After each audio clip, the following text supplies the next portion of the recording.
Vamos a por el cuarto y último tipo de ventaja competitiva por el lado de los costes.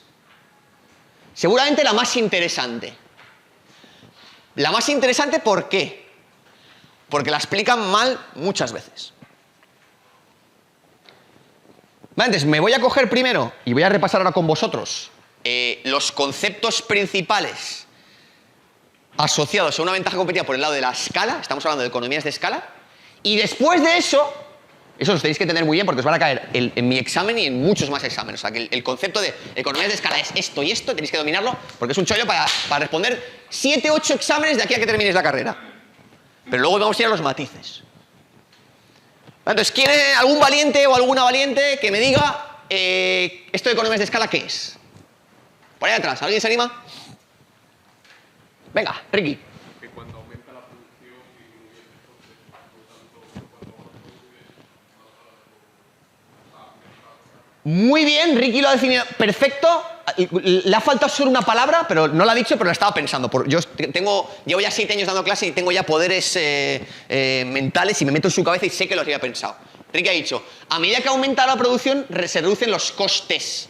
No es el coste absoluto, el coste unitario. ¿A que lo estaba pensando? ¿Ves? Coño, si es que leo la mente, coño. Ojalá pudiera me sirviera para otros contextos, me forraría. Muy bien, que nos quedamos con esa idea de Ricky que nos sirve para aprobar muchos exámenes.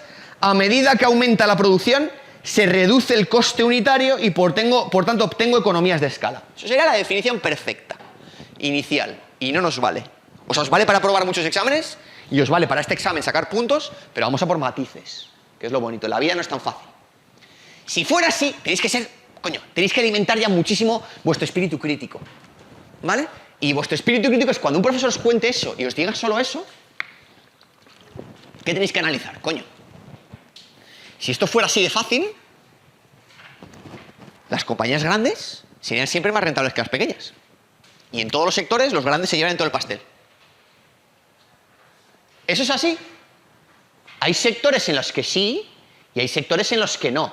Y hay sectores en los que no solo no, sino que las grandes son una mierda y las pequeñas son mucho más rentables. Eso está desafiando la ley de economías de escala. Cuanto más grande, menos el coste unitario. Vamos a ver los matices. Entonces, ¿qué es importante? Primer concepto para entender la lógica a lo que ha dicho Ricky. Para entender si en algún sector o industria se va a producir esa oportunidad de economías de escala. Primero, y muy importante, entender la distribución de los costes. ¿A qué me refiero? Costes hay de naturaleza fija y de naturaleza variable. Aquí, perdón de nuevo, porque fijaros, es que... ¿Ves? Me está contagiando la peste, ¿ves? Me estoy convirtiendo en profesor... Tengo que irme a trabajar otra vez en el mundo real. Eso os lo cuentan porque es simple. La realidad no es tan así. Hay costes más fijos y hay costes más variables. Pero en la vida, todas las líneas rectas son mentira. Toda la simplificación es mentira. Todos los colores blanco-negro es mentira. Todo está en los matices. Hay costes más fijos y hay costes más variables. Pero... muchos hay intermedios. Entonces, ¿qué os ponen? El ejemplo típico, pues es que pasa aquí. Cuando tengo una fábrica, entonces he hecho la inversión en la fábrica, me he gastado 2 millones de euros y esos 2 millones de euros da igual que fabrique uno que fabrique 1000. ¿Vale? Vale, pues en la fábrica se ve claro, pero es que hay otras situaciones en las que no es tan claro. Entonces, ¿qué hay que entender? ¿Cuántos de los costes tienen una naturaleza más fija, que es que a medida que aumente la actividad no aumentan tanto? ¿Y cuántos son variables, que es que aumentan a medida que aumenta la actividad? En situaciones en las que haya un alto componente de costes fijos sobre el total, es donde hay oportunidades de economías de escala, con matices que veremos ahora.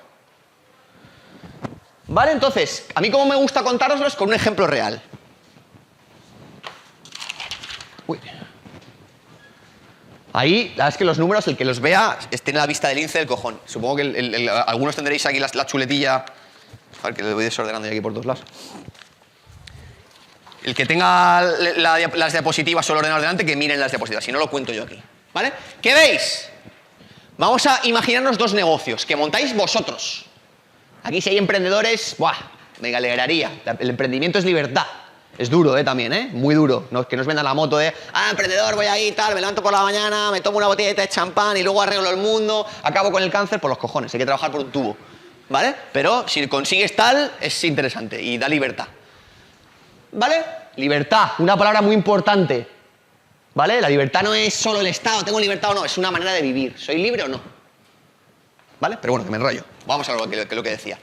Ejemplo que voy a inventar. En la izquierda os pongo un ejemplo de que habéis montado una productora para producir series de televisión y vendérselas a Netflix. ¿Vale? Rey Juan Carlos Flix sois. Y en la derecha habéis montado una compañía de consultoría financiera. Habéis tenido un profesor de la hostia en dirección financiera y sois los mejores analistas fundamentales de Madrid y vais a hacer consultoría. ¿Vale? ¿Quién será ese profesor? Vale, ¿qué vemos? Izquierda. Para producir una película tengo que alquilar un estudio, pagar a actores, pagar la luz, de enchufar las máquinas, alquilar un local. Eso me cuesta igual si la serie la ve una persona a si la serie la ve 10 personas, o si la ven 100, o si la ven 1000, o si la ven 10.000, o si la ven 100.000. Vamos a poner que nos gastamos 1.000.000 de euros. ¿Vale? Los actores no son baratos, tal, y conseguimos producir la película. Y montamos decidimos no venderse a Netflix, montamos nuestra plataforma. Hemos contratado a unos informáticos para hacer el streaming. De nuevo, coste fijo. Me cuesta igual el informático y la plataforma si lo ve una persona, si la ven 10.000 o 100.000. ¿Qué tengo? Siempre un coste fijo de 1.000.000 de euros. Imaginemos que nuestra serie la vendemos a cada usuario que la vea a 7 euros. ¿Qué veo? Con un usuario, ¿qué coste tengo? 1.000.000 de euros fijos y 1 euro por coste variable. Imaginemos que pues, cada usuario me tengo que gastar un poco en que le doy de alta en Amazon Web Services y por cada usuario me cobran 1 euro. Coste variable muy pequeñito. Coste total con un usuario, 1.000.000 fijo y 1 por usuario. 1.000.001. Imaginemos que ganamos escala y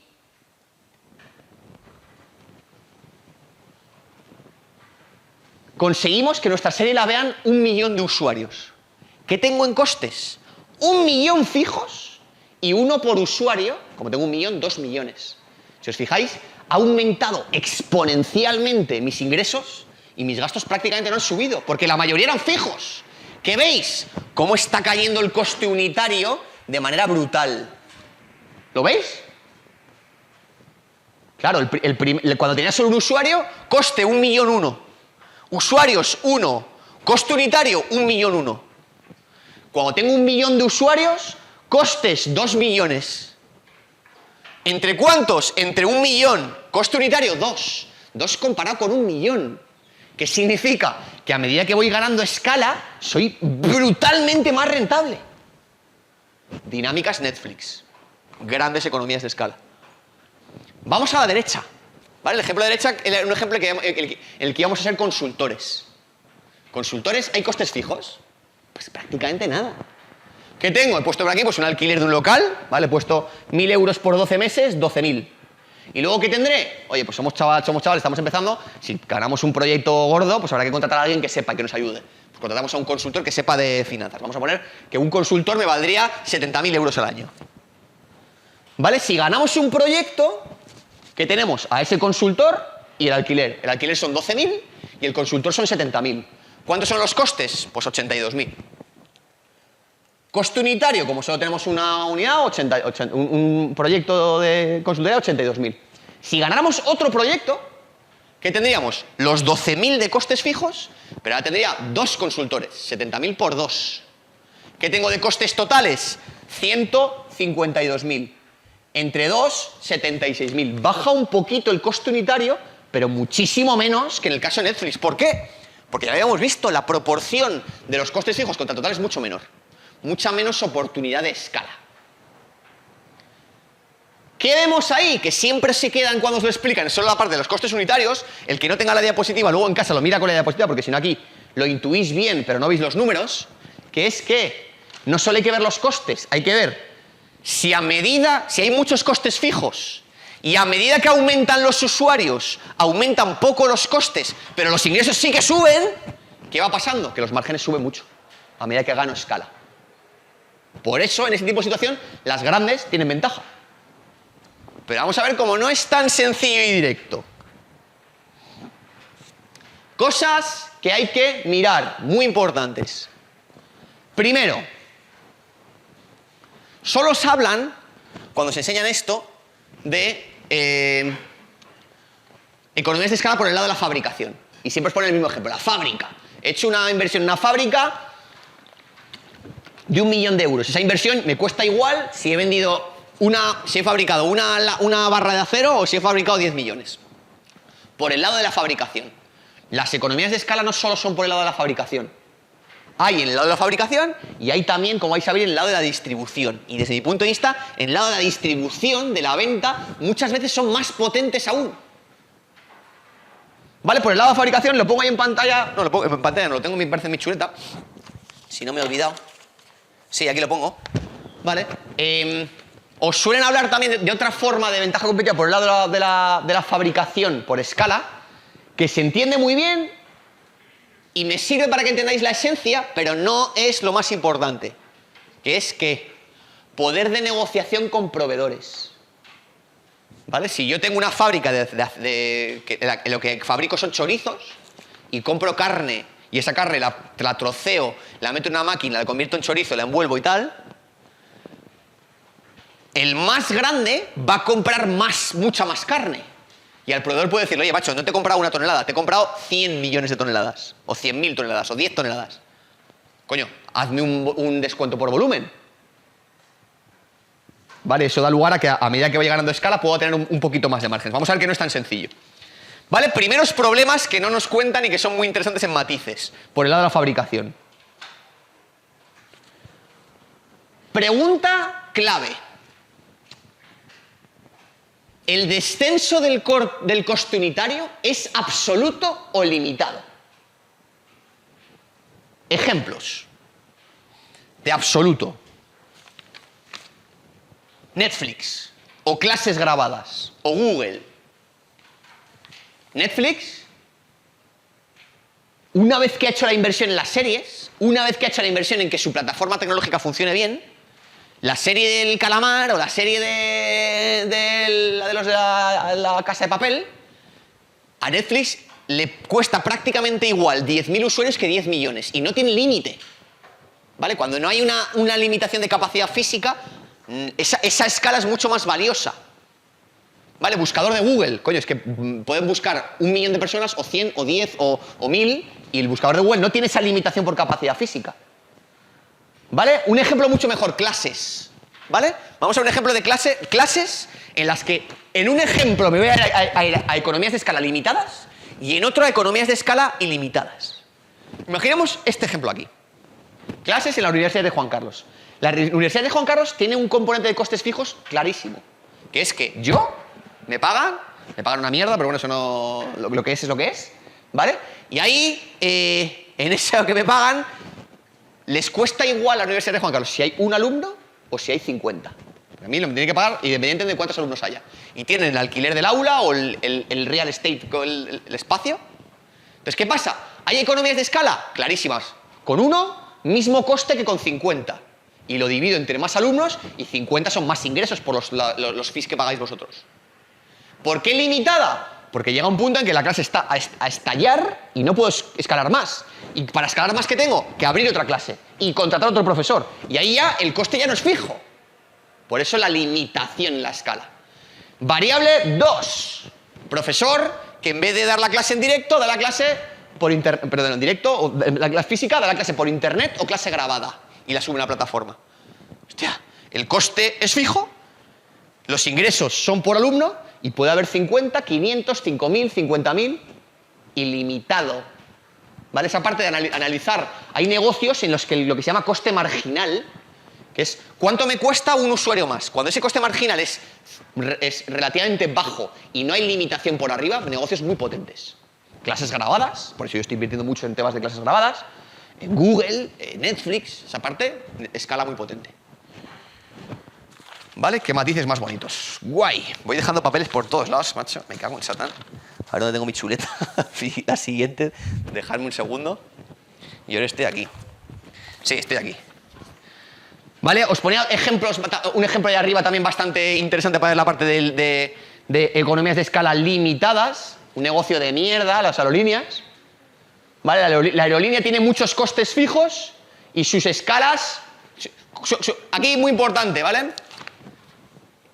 El análisis de ventaja competitiva no es en silos. Estoy mirando la parte de costes y solo miro los costes. Hay que entender el resto. Ahí por el lado de la demanda, entonces, aerolínea, ¿qué tiene? Costes fijos por un tubo. A Iberia le cuesta igual. Por aquí! A Iberia le cuesta igual.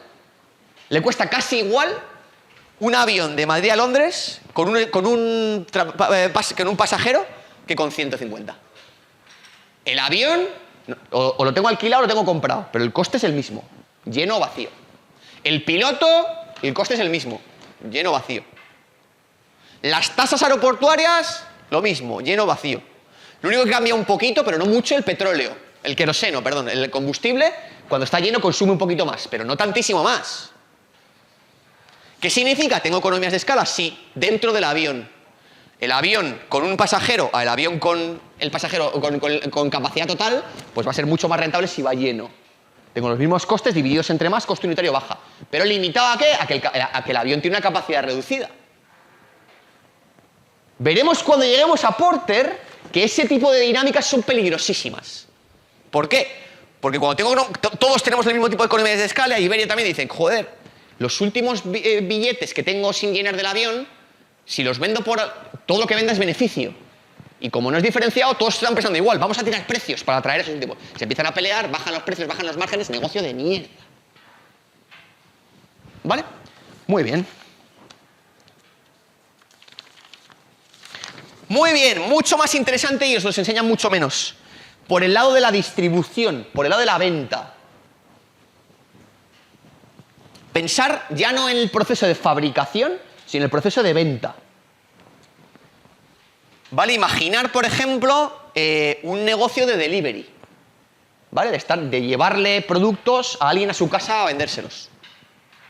¿Qué hay que entender ahí de nuevo? Vemos como la parte bonita es la parte cualitativa. Que hay que entender la forma, la fisionomía de los sitios a los que yo reparto. ¿Aquí qué hay que entender? Que el camión de transporte, o la furgoneta, o el medio que estoy utilizando, es fijo el coste. Yo tengo la inversión en la camioneta o el alquiler independientemente de si va lleno o va vacío. El conductor, que le tendré que pagar, fijo. ¿Vale? Independientemente de si llevo 5 paquetes de Amazon o si llevo 500, le tengo que pagar. Gasolina semifija, ¿vale? Si estaba hasta arriba tendré que desviarme un poquito más, pero la ruta principal es la misma. ¿Qué es habitual en esto? Pinto ahí en pantalla que es como se ve. El concepto que nunca os mencionan, que es muy importante en este tipo de situaciones. No es el tamaño de la red. No es el tamaño de mi red logística. No es el tamaño de mi red de transporte. Es la densidad. ¿Vale? Es decir, veis aquí una compañía que tenía 4 ventas. Y os dicen, como hay economías de escala, cuanto más vendo, más divido los costes entre más. Si yo a medida que crezco, a medida que gano usuarios, pierdo densidad, que es lo que veis aquí, eso intenta ser un mapa de España, os podéis reír de mis lamentables dotes de pintar, pero que tuviera cliente aquí, antes tenía estos 4 clientes, ¿vale? Que son los naranjas que veis ahí. Y luego aumento mis clientes, pero en vez de ir aquí a Extremadura, aquí a Castilla y León, aquí a Teruel y aquí a donde sea, tengo que irme a Galicia, tengo que irme a Portugal, tengo que irme a Huelva, tengo que irme a Cádiz, estoy aumentando el número de usuarios, pero también mi coste de transporte va aumentando.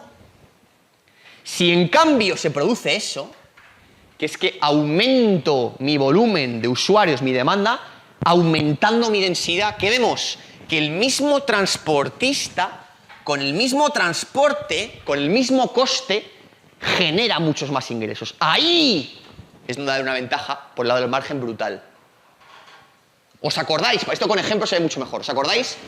Cuando hablé de switching costs o costes de reemplazo, ¿alguien se recuerda el cuarto tipo de switching cost, el último que hablé?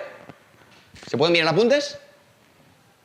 Esto lo haré bastante, ¿vale? Que es normal, en la universidad estáis entrenados a oír, salir, desconectar y se me ha olvidado. Pues eso es lo que no debéis hacer, porque entonces tengo que volverme a estudiar. Muy bien, muchas gracias, que José era, ¿no? Servicio postventa y ponía el ejemplo de quién. ¿Te acuerdas? Muy bien, de los ascensores. Joder, José, Dios, abrazo virtual, tío, grande, sobresaliente huele por ahí. ¿Vale? Escuchamos ascensores y hablé de la parte del postventa, recurrencia de ingresos, switching cost. ¿Qué hay más importante aún? ¿Qué tiene Otis comparado con un proveedor más pequeño, con un Orona o con un negocio con menos ascensores? Otis, miramos, que esto cae. Otis tiene esto. Tiene un huevo de ascensores en la Castellana, un huevo de ascensores en Madrid Centro, un huevo la Castellana con todos los edificios más grandes los tiene en Otis. ¿Qué significa? Que el mismo técnico, en un viaje, me hace el mantenimiento de muchos ascensores. Más ingresos por trayecto. Ventaja competitiva importante por el lado de los costes, no solo por el lado del switching cost. ¿Vale, José y todos? Muy interesante matiz.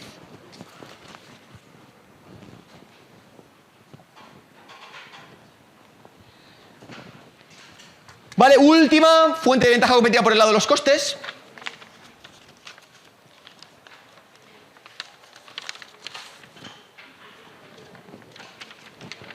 Y aquí yo os reconozco que en esta he sido poco activo como inversor, porque seguramente no la conozca todavía del todo, porque no la veo tan evidente y tan clara. Os la voy a contar porque como Pat Dorsey la ve muy clara y él sabe mucho más que yo, creo que merece la pena que la oigáis. Pero en esta voy a ser peor profesor. Porque como no la he aplicado y como no la veo tan clara, pues venís como que la siento un poquito menos. Pero os la cuento. En la lógica la entiendo, pero luego la veo más vulnerable. Que es que hay situaciones, que es así que os las puedo explicar bien, en las que el mercado no es lo suficientemente grande para que opere más de un operador. Entonces, hay un operador ya y el resto de operadores, si toman decisiones económicamente inteligentes, van a decir, coño, el Diario de León. Bueno, no sé si se llama. ¿Alguien es de León? ¿O conoce León? Un periódico que haya local en León. No sé por qué me ha salido ahora León, ¿vale? Pero un periódico en León. O un periódico en Galicia. La comarca de Leo. O lo que sea, ¿vale? El Diario de León, hay una demanda, que es León, que no tiene suficiente masa crítica, suficiente número de gente para que entre otro periódico a competir. El periódico, antes de hacer su inversión, ya sabe que va a perder dinero. No hay suficiente para dividirlo entre dos. ¿Qué significa? Y es verdad que se produce luego bastante, por lo que Pat Dorsey tendrá bastante razón aquí, y Buffett también habla mucho de esto, que es, ¿qué va a pasar? Que o no van a entrar nunca players nuevos, o los players que entren van a salir al poco tiempo. Y el que lleva más tiempo establecido va a acabar teniendo una posición monopolística muy rentable. ¿Vale? Aquí, ¿cuál es mi duda? Pues que las decisiones económicamente inteligentes no siempre somos inteligentes. El ser humano es bastante tonto. Entonces, si de repente hay un competidor que toma decisiones basadas menos en algo racional, te puede destrozar temporalmente. Aquí sí que es cierto, el que quiera ir un poco contra mi argumento y ver a gente que ha ganado mucho dinero con esta ventaja competitiva, que se lea las cartas de Warren Buffett. Warren Buffett tuvo una apuesta muy gorda, muy potente, que le fue muy bien, en un periódico, me parece que era en Buffalo, en el que había dos periódicos y él invirtió en el más potente, sabiendo que como solo había mercado para uno, el otro iba a acabar saliendo. Y con paciencia, aguantando, el otro quebró, salió y él se quedó con todo y le salió bien. Pero no lo veo tan fácil, ¿vale? Por lo que aquí me pilláis, veis como me estoy contando un poco así con pinzas, ¿vale? Pero estará ahí. ¿Vale? Aquí acabamos las fuentes de ventaja competitiva por el lado de Pat Dorsey.